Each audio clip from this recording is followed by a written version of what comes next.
जो आपको मिले हैं वो आपके लिए एक सौभाग्य और अति पावन घड़ी है।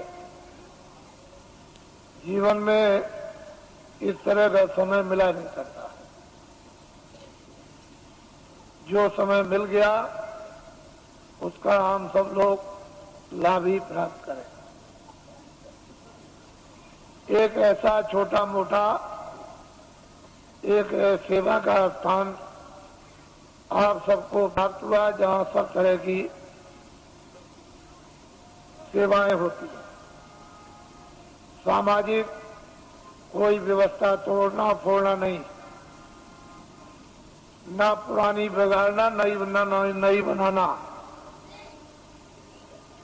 जो जो व्यवस्थाएं प्राचीन काल से ऋषि मुनि महात्माओं ने आपको निर्धारित करके उस पर स्थापित कर दिया, उसी के अनुकूल जो थोड़ी बहुत गंदगी और उसमें व्यवहारिक अज्ञानता आ गई, उसी का शुद्धिकरण करा लीजिए। बस अपनी अपनी जगह पर आ जाओगे। कुछ नया बनेगा नहीं, कुछ पुराना बिगड़ेगा नहीं, और इसमें किसी को कोई परेशानी उठानी नहीं पड़ेगी। नए बनाने में परेशानी, पुराने बिगाड़ने में परेशानी। तो ये मुसीबत कौन मोले?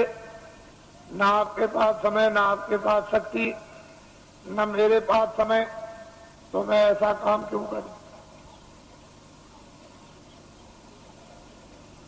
वो काम कर दिया जाए जिसमें छुट्टी हो जाए और सब लोग उसी डरे डांटे पर आ जाए। और जो व्यवहारिक जैसे जन्म होता है, परवरिश होती है और अंत में उसकी प्रलय हो जाती है, उसी तरह का अब जन्म तो आपका हो गया और परवरिश हो गई, तो अब आपको क्या करना है ये जानकारी आपको होना चाहिए। क्या क्या दायित्व आपको अपने गृहस्थ आश्रम में प्रवेश होने के बाद पूरे करने हैं, ये जानकारी हो जाए। और इसी आश्रम में जब आप प्रवेश हो जाओगे तो उसी समय काल के अंतर्गत आपको क्या क्या करना अपनी आत्मा के लिए, जिससे शरीर का और अपनी जीवात्मा का दोनों काम हो जाए। ये भी, इसका भी पूरा पालन पोषण और निरोगता और इसी में रहकर के जीवात्मा का जागरण और ज्ञान, साथ ही साथ मौत मरने के पहले मुक्ति और मोक्ष।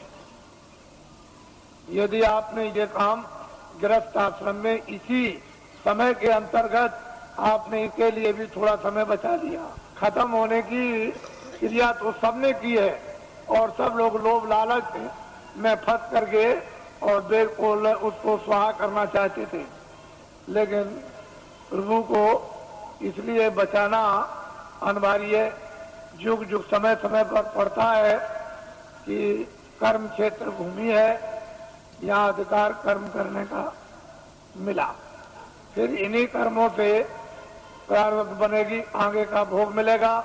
भोग जब मिल जाएगा तो उसको भोग लो और उसी भोग के साथ साथ कोई और नया कर्म कर लो तो आगे का मिल जाएगा। और उसी के साथ साथ अगर आपने अपने आप को जगा लिया तो भोग भी भोग लोगे और इससे इसलिए छुटकारा पा जाओगे कि आगे कोई ऐसा कर्म आपके पास नहीं होगा जो दोबारा प्रारब्ध बन जाए तो आप निवृत्त हो जाओगे, कल्याण हो जाएगा।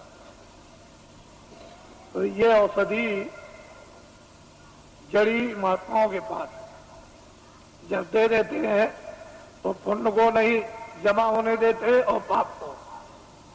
इनमें से दोनों आगे जब जमा नहीं होंगे तो आगे की प्रारब्ध नहीं बनेगी। जब प्रारब्ध नहीं बनेगी मनुष्य की 84 की नरकों की, तो फिर आगे तो छुटकारा जीव के लिए है ही, छूट जाएगा। पापी पुण्य की तो बेड़ी है, एक लोहे की बेड़ी और एक सोने की बेड़ी, लेकिन दोनों अगर बांध दिए जाए तो कोई काम नहीं कर सकता। दोनों बेड़ियों से छुटकारा हो जाए तो आत्मा, ये जीवात्मा न जल में न मरे, क्यों ये पीड़ा उठाए? तो इसकी जड़ी महात्माओं के पास है। और आप मनुष्य रूपी मंदिर में दोनों आंखों के पीछे आकर के जीवात्मा को उस समय पर बैठा दिया गया जब यहाँ वेदों में कोई भी विधान नहीं था। उस समय पर न कोई तपस्या करने के लिए भेजा गया था, सब तपस्वी थे, ज्ञान स्वरूप थे, बोध स्वरूप थे, सब कृतज्ञ थे, आदि से अंत तक सब जानते थे, सब त्रिकालदर्शी थे और सब मतलब ये कि भविष्य वक्ता, कोई मतलब ये ऐसे कार्य नहीं उसके लिए बंधे हुए थे कि जिससे उसके पास कोई गंदगी जमा हो या उसके पास कोई शुद्धि जमा हो। लेकिन बाद में जब ये विधान बन गया और विधान का वेदों के द्वारा डंडोरा पीट दिया गया और उससे अधिकार आपको देकर के ये भान करा दिया गया, ये अच्छा ये बुरा, ये पाप ये पुण्य है, और फिर जब आपने इसको किया तो फिर ये बंधन आपके लिए लगने लगा। जब जमा हो गया तो फिर इसका बंधन होगा, उसकी प्रारब्ध बनेगी और फिर उसके लिए आपको सजाएं अच्छी और बुरी भोगनी पड़ेगी, अच्छे को अच्छा बुरे को बुरा। पहले जीवात्मा दोनों आंखों के पीछे बैठी थी और उसका वो हृदय जगमग जगमग जगमग जगमग ज्योति से पूर्ण था। कहीं भी किसी भी कोने में अंधकार का नाम और निशान नहीं था। वो तो हर वक्त जगमग जगमग जगमग जगमग पूर्ण शक्ति उसमें व्याप्त थी, हर मानव में, चाहे वो स्त्री हो चाहे पुरुष हो, पूरी शक्ति थी, पूरा ज्ञान था, पूरा बोध था और मतलब सब कृतज्ञ थे इसी तरह का। तो जब आप मनुष्य रूपी मंदिर में बैठे हो और जीवात्मा का हृदय दोनों आंखों के मध्य भाग में, न इधर कंठ में है, न इधर हृदय में है, न इधर नाभि में है, न इंद्रिय द्वार में है और न गुदा चक्र में है, ये जीव का जीवात्मा का हृदय दोनों आंखों के मध्य भाग में। अब यहाँ जो बैठी हुई है तो उधर से जब कर्मों के आवरण में लाकर ढक दी गई, बंद कर दी गई आंख और कान, तो फिर अंधकार ऐसे छा गया जैसे बादल जब छा जाते हैं तो सूरज, चांद और सितारों का प्रकाश लुप्त हो जाता। उसका मतलब यह है कि सूरज को, चांद को, सितारों ने, बादल ने नहीं ढका, वो तो बादलों ने आपकी आंख को ढक लिया, इसलिए दिखाई नहीं देता। अगर बादल को आप साफ कर दो तो सामने आपके सूरज, चांद और सितारे, तो आपकी अंतर जीवात्मा की आंख और जीवात्मा के कान को ढक लिया और सुनना और देखना बंद कर दिया। अगर वो पर्दा बादलों की तरह से हट जाए तो परमात्मा और परमात्मा की सृष्टि सामने आती है। जब दिव्य नेत्र ज्ञान चक्षु साधक का जब खुल जाता है और जब कान खुलते हैं और वो देववाणी, ब्रह्मवाणी, वो अनहद वाणी और वो शब्द है और नाम जब प्रकट हो जाता है और कानों को सुनाई देने लगता है तो 24 घंटे एक क्षण भी बंद नहीं होता। हर वक्त काम करते रहो, लिखते रहो, पढ़ते रहो, खेती करो, दुकान करो, कुछ भी काम करो, देवियां खाना बनाए, घर का काम करे, बच्चों की सेवा, 24 घंटे सुनाई देता। ऐसा रस, एक रस बरसने लगता और 24 घंटे चेतना रहती। सोते में भी बरसता, वहां भी चेतना है और वो तंद्रा अवस्था में सो लेता है। जैसे ऐसा मालूम हुआ कि न मैं सोया न मैं जगा, ऐसी तंद्रा अवस्था में वो लेट करके अपनी नींद को पूरा कर लेता है। बस इतनी थकावट आती है। वैसे तंद्रा में भी चेतना रहती है। तो ये साधक के लिए कलयुग में उस प्रभु ने और महात्माओं ने दया करके सुलभ कर दिया और ये बताया है कि अब आपको कठिन साधन नहीं करना, कठिन ध्यान नहीं करना है, कठिन योग नहीं करना, कठिन नाम की कमाई नहीं करनी और कठिन प्रभु का स्मरण नहीं करना, सहज करना। और सहज ही से तुम नाम पर सवार हो जाओ। नाम एक रेलगाड़ी, हवाई जहाज है, और वो इतनी तेज रफ्तार से आता और जाता है कि इसकी कोई कल्पना लेखे जोखे में किसी तरह गणित में नहीं कर सकता। इतनी उसकी तेज रफ्तार है, और बिजली का भी, समुद्र की लहरों का भी प्रमाण नहीं दिया सकता, इतनी तेज रफ्तार उसके आने जाने की है। ऐसी चीज निर्धारित अनाथ काल से उस मालिक ने तैयार कर रखी है। लेकिन अब जब भेद मिल जाए, युक्ति मिल जाए और उस पर जीवात्माओं को सवार कर दिया जाए, तो वो चेतन है। वहां तेल पानी की जरूरत नहीं, वो तो चेतन है, जड़ नहीं है कि जड़ को तेल पानी मिले। चेतन ही चेतन है, न तेल पानी, न आगे की जरूरत, न वहां हवा की जरूरत। वो तो चेतन ही चेतन है, और जीवात्मा भी चेतन है। तो असल में यह है कि शरीर में एक तो गुदास्था, दूसरा इंद्रिय, तीसरा नाभि कमल, चौथा ये हृदय द्वार, और पांचवा ये कंठ। जरा ध्यान देना। छठा ये है ये भ्रिकुटी विलास आज्ञा चक्र, ये जीवात्मा बैठी है। गुदा चक्र पर गणेश जी का वास, इंद्रिय द्वार पर ब्रह्मा और सावित्री का वास, नाभि कमल में विष्णु और लक्ष्मी का वास, और हृदय कमल में शिव और पार्वती का वास, और यहाँ कंठ में जो है वो आद्या महाशक्ति का वास, और यहाँ स्वयं दोनों आंखों के मध्यभाग में जीवात्मा बैठी है।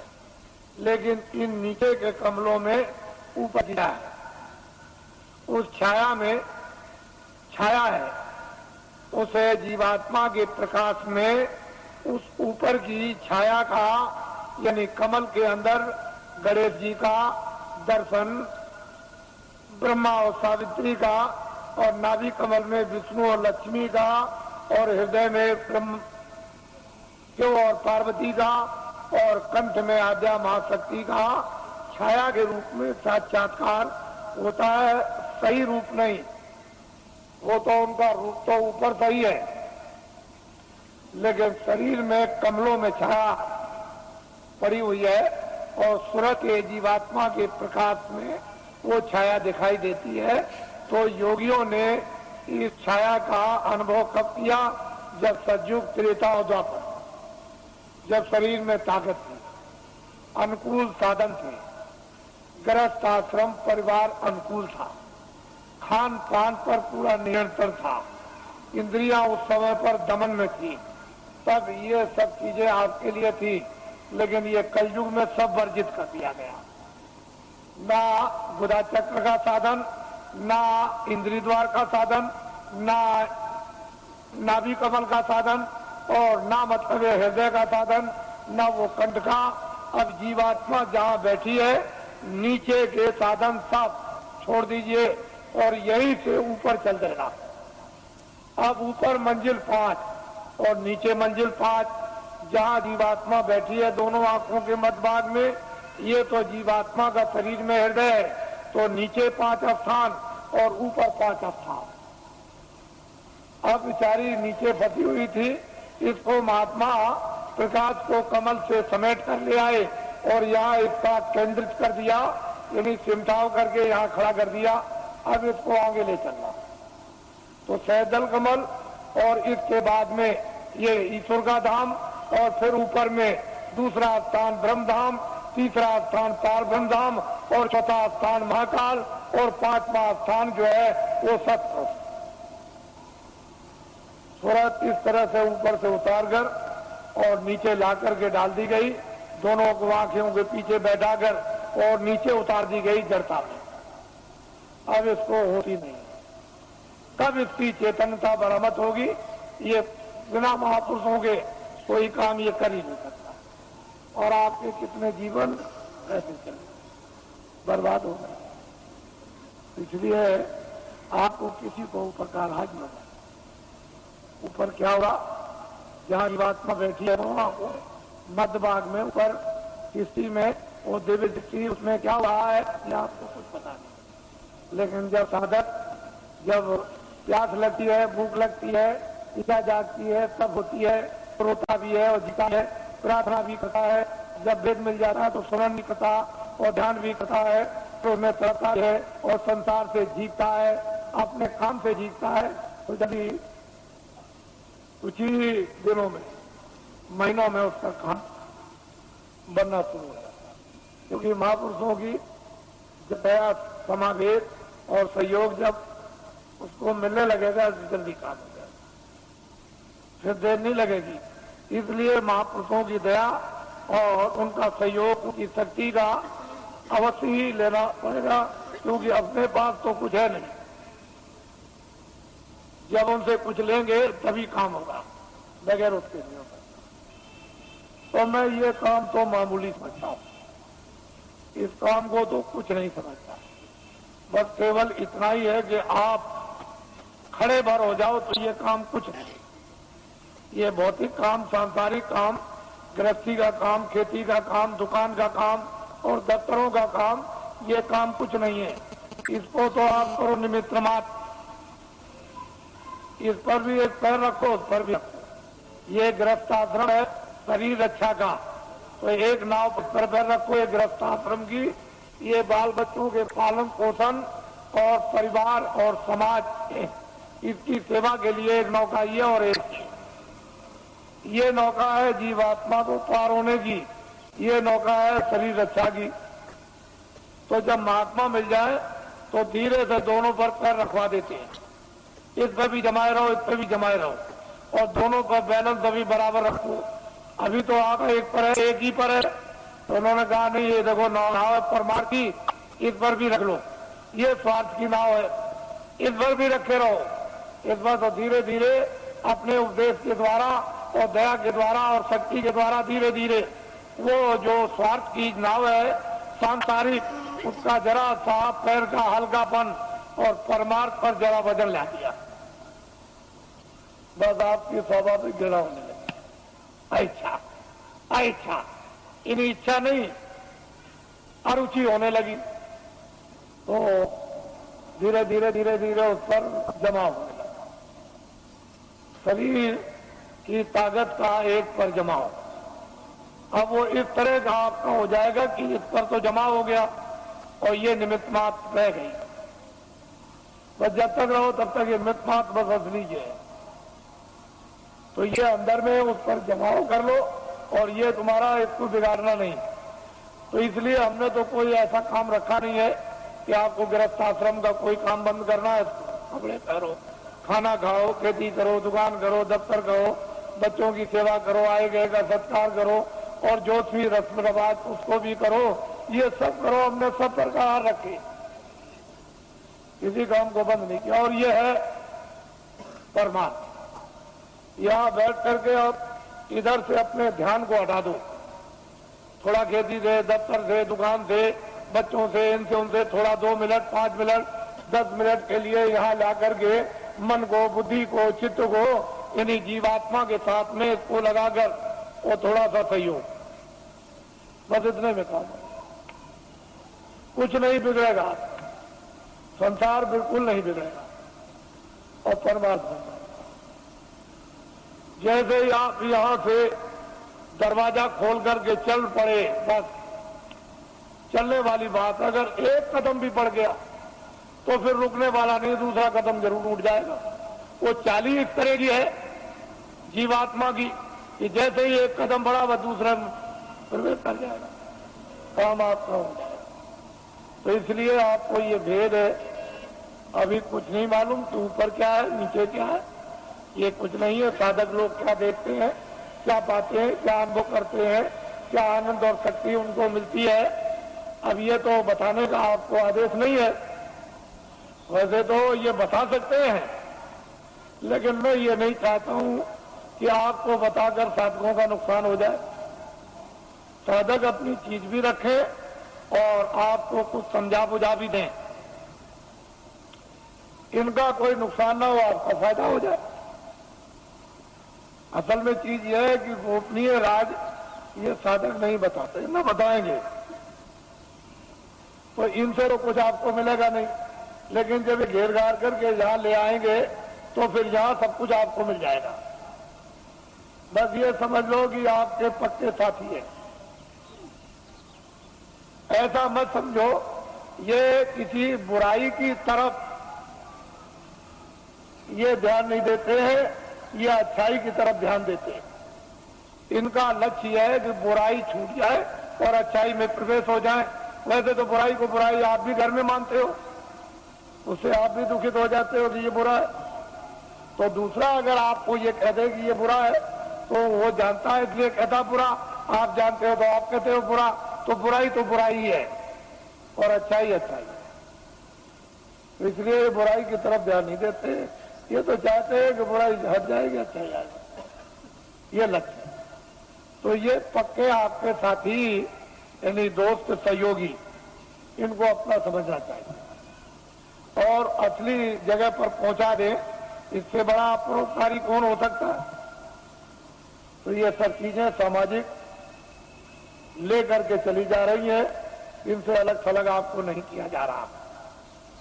तो मैं आपकी जो व्यवस्था योजना है उसको पूरा बना करके तैयार कर चुका हूं और बस यह है कि जैसे ही अपनी जगह पर आप खड़े हो गए वैसे ही योजना आपके सामने रख दी जाएगी। और जब वो चक्र व्यू योजना के अंतर्गत जब आप प्रवेश हो जाओगे तो सारा का सारा गुण उसका ज्ञान और राज आपको सब मिल जाएगा।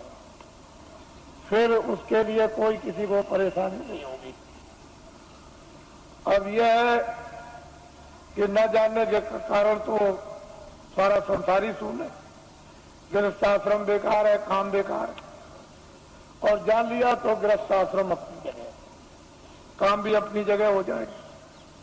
तो हमने जो आपको बताया, क्योंकि आप तो अभी आदेश दूंगा आपको अभी कि आपको मतलब ये जाना है, तो भूमि जोतक हितैषी काश्तकारों का तो देश में अभियान चल रहा, साथ ही साथ कर्मचारी अधिकारियों का कार्यक्रम चल रहा, साथ ही साथ में सेठ साहूकार दुकानदार उद्योगपतियों का भी कार्यक्रम इसी के साथ साथ चल रहा और साथ ही साथ यानी छात्रों का भी कार्यक्रम चल रहा। मैं तो ये समझता हूं कि इसमें सब आ जाएंगे।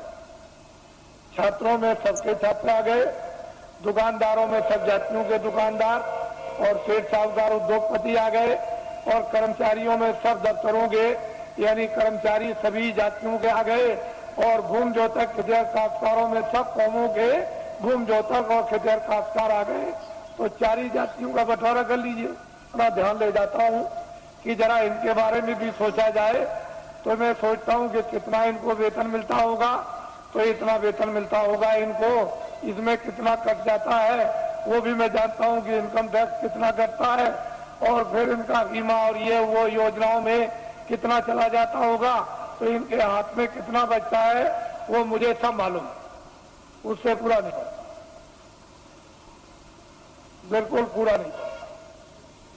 जजों का सुप्रीम कोर्ट के पूरा नहीं, हाई कोर्ट के पूरा नहीं, डिस्ट्रिक्टों का पूरा नहीं, डीएम का पूरा नहीं, एसपी का पूरा नहीं और इनका पूरा नहीं और उनका पूरा नहीं, तो छोटे कर्मचारियों का उनका तो बिल्कुल ही पूरा नहीं। क्योंकि महंगाई तो सब पर समान है और टैक्स भी सब पर समान है। तो असली बात यह है कि जो सरकार, जो राजा अपने मजदूरों पर टैक्स लगा दे व्यवसाय कर, वो सबसे गिरा हुआ राजा, उससे गिरा हुआ कोई नहीं हो सकता। उसका ज्ञान खो गया, उसकी कला कौशल खो गई और उसकी योजना खत्म हो गई। जो राजा अपने मजदूरों पर व्यवसाय कर लगा दे, अरे कर्मचारी अधिकारी जो बेचारे काम करते हैं, ये कौन है? मजदूर 15 दिन 14 दिन की छुट्टी ले लें और छुट्टी साल की खत्म हो जाए, डॉक्टरी भी बीमारी की छुट्टी खत्म हो जाए, तो जब ये छुट्टी लेते हैं तो इनकी मजदूरी कट जाती है, यानी पे कट जाती है। तो ये सब लोग मजदूरी के लेके जोखिम में आते हैं। व्यवसाय का मतलब यह है कि 10 रुपए घाटा और 1 लाख रुपए मुनाफा, ये है व्यवसाय, ये है मजदूरी। व्यवसाय अलग है और मजदूरी अलग है। तो ये कह करके अगर लगा दिया जाए कर्मचारी अधिकारियों पर कि ये है व्यवसाय पर, तो ये मर जाएगी। तो मैं कभी कभी उन लोगों की तरफ ध्यान ले जाता हूं जहां पर कि 20 साल और 25 साल और मतलब सजाए मौत देते हैं और उनका उस वेतन में जब खर्चा नहीं पूरा होता है तो उनके घर में बच्चे और बच्चियां तो जज है 10 लाख दो, 20 लाख दो, ये सामान दो, ये सामान दो, खर्चा तो पूरा नहीं पड़ता, तो चिंता सवार रहती। अब जब इसको घर की चिंता सवार बच्चे बच्ची की होगी तो न्यायालय में बैठ करके यानी मतलब ये स्वच्छ है यानी निर्कल बुद्धि से कैसे न्याय कर सकेंगे, क्योंकि वो परेशानी चिंता में गिरे हुए। तो मैं कभी कभी ये बात सोचा करता हूँ कि जब उनका रिटायरमेंट आ जाता है और वो रिटायर हो जाते हैं और उस वेतन जो उनको पेंशन मिलेगी उसमें पूरा नहीं पड़ता, तो फिर ये क्या करते हैं किसी फैक्ट्री में, अगर जगह नहीं किसी फैक्ट्री में मिली और किसी जगह सेठ साहूकार के यहाँ नहीं मिली तो फिर न्यायालय में आते हैं और वकील की हैसियत से फिर काम करना शुरू कर देते हैं, तो कटघरे में खड़े होते हैं। और फिर इस तरह से वही जज जो हाईकोर्ट के थे या सुप्रीम कोर्ट के थे खड़े होकर कटघरे में मौकिल की तरफ से फिर सलाम करते हैं। तो ये राष्ट्र के संविधान का प्रजातंत्र में पूर्ण रूप से अपमान, पूर्ण रूप से अपमान। इस पर आज तक कभी किसी ने विचार नहीं किया। ये भारतीय प्रजातंत्र का पूर्ण रूप से अपमान। ऐसे बड़े बड़े पदों की आपको मतलब यह है कि पूरी पूरी देखभाल रखना चाहिए कि ऐसे बड़े बड़े पद हैं और फिर आकर के वही व्यक्ति निम्न श्रेणी पर आकर के घरे में गिर जाए और फिर सलाम करें, ये भारत के लिए शोभा नहीं। तो मेरे पास इसकी भी योजना है, इसको आप ध्यान में रखिए और ये कभी न कभी लागू हो जाएगी। पूरी योजना है, कभी लागू हो जाएगी। मैं इतना ही विश्वास आपको दिलाना चाहता हूं कि कर्मचारी अधिकारियों का काम हो जाएगा, मासिक वेतन इनका पूरा सुविधाएं को मिलेगी, टैक्स महंगाई कम हो जाएंगे और पूरी सुविधा मासिक वेतन बचेगा, छात्रों को काम नौकरी बिना ढूंढे हुए मिलेगी और भूमि जोतकों का सारा 40 सालों का सरकारी कर्जा में ब्याज के माफ हो जाएगा और सेठ साहूकारों का काला धन सबका सब 100 वर्षों के लिए सफेद करवा दिया जाएगा। कोई जुल्म और कोई टैक्स नहीं लगेगा, एक नए पैसे का, और सब लाइसेंस खत्म करवा दिए जाएंगे। आपको ये धन कहां से आएगा? मैं इतना ही आपको बताऊंगा कि भारत में धन की कोई कमी नहीं रहेगी। और आपको क्या चाहिए? धन की कोई कमी नहीं। आप लोग बाइज्जत बदस्तूर सम्मान के साथ खेती करो, दुकान करो, दफ्तर का काम करो, क्यों ये सब झंझट में फंसते हो? धन की कोई कमी नहीं रहेगी। लेकिन वर्तमान में अंधेरा है, उजाला नहीं। ये सब चीजें जो ये सूक्ष्म संकेत में आपको दी जा रही, इसके साथ बहुत गहरा मसाला है, या गहरा भंडार का हो या गहरा ज्ञान का हो, कोई ऐसी चीज है जो वास्तव में और समय आने पर सब इस पर आकर के सब एकदम खड़े हो जाएंगे, अपने काम में लगे रहो। देखो ईश्वर का चमत्कार, अरे खुदा की खुदाइयत का करिश्मा, जरा देखो, उसका इंतजार तो करना ही पड़ेगा। अब थोड़ा बहुत इंतजार नहीं करोगे तो आपको जस और नाम और कीर्ति तो आपको कैसे मिलेगी? फिर उसमें आजाद कैसे बनोगे? तो इंतजार तो थोड़ा करना ही। परिवर्तन का जब इतिहास बनता है तो इंतजार के साथ इतिहास बनता है। वैसे तो रावण मार दिया जाता, मरवा दिया जाता, महाभारत कहीं भी किसी कोने में बैठ के करवा दिया जाता, लेकिन मतलब है कि इंतजारी के साथ इतिहास नहीं बनता। इतिहास तब बनता है इंतजारी के साथ, काम के साथ। काम जो है वो इंतजारी है और कोई मालूम नहीं। तो मैं नामदान दूंगा अब आपको।